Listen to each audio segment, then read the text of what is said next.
Hello class and welcome to week 8 of Psych 582. I know that it's been a challenging 8 weeks and I hope that some of the adjustments that I made for the final assignment will be helpful for you as we're trying to complete these 8 weeks. I do want to remind you to please fill out your student opinion survey.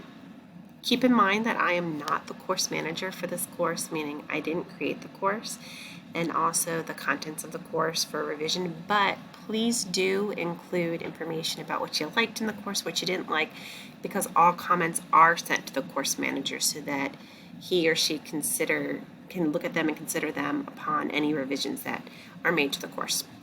That being said too, when you fill out your student opinion surveys, if there's areas such as wiki boards or blog postings that we didn't use in this class, just mark it NA, which is the column I believe all the way to the left.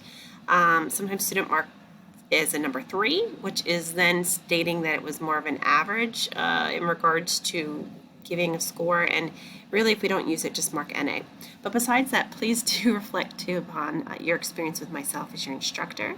I'd like to know what you appreciated, what you wish you had more of, just how things went, because I do read everyone's comments, I do look carefully at the scores, and so does administration too. So please fill out your student opinion survey. You have, I believe, until March 3rd to do so that we can really reflect upon how to continue to improve these courses and also myself as your instructor. All right, let's talk about week 8. So you can see the different topics that are going to be discussed this week with cultural competency, disaster and trauma, community trauma, interventions, and mental illness with disaster and trauma. So relevant to what we are going through right now within the COVID-19 pandemic.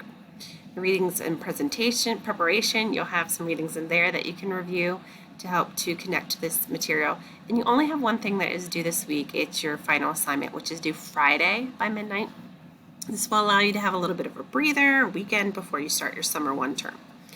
That being said, I did post a previous announcement about changing to this assignment, so please review that in the announcement section. Basically, you're not going to have an 8 to 10 page paper. Instead, you're going to be covering disaster and trauma, but more so in a chart format, and it can be still whatever disaster and trauma you would like to cover. And there's examples here about what the formatting should look like, and there's also a template that you can and should use because it will be easier for you. So it's still going to be able to cover the same course learning objectives, but it's going to be more of 2 to 3 pages and not quite as in depth as an 8 to 10 page paper. So I hope that this is something that you say, thank you, Dr. Good, I appreciate given the opportunity to be assessed in this area, but not writing another 8 to 10 page paper. This class is very paper heavy content wise with assessment. So again, reflect upon what your thoughts are with the course and ways that we can maybe balance out some of the assessments. Well, that's it. So you have your paper due Friday by midnight of this week, so that's May 1st. And I just encourage you to reach out to me as you need. It has been an absolute pleasure having you in class. I know that there's so much going on, but I think so much of what we are talking about throughout this course can be directly related to what we are dealing with and can continue to be as we move forward in the months ahead. All right, reach out to me as you need. If you need to connect and send any sort of emails, feel free to do so as well. I am always here to support you now and after class. Thank you.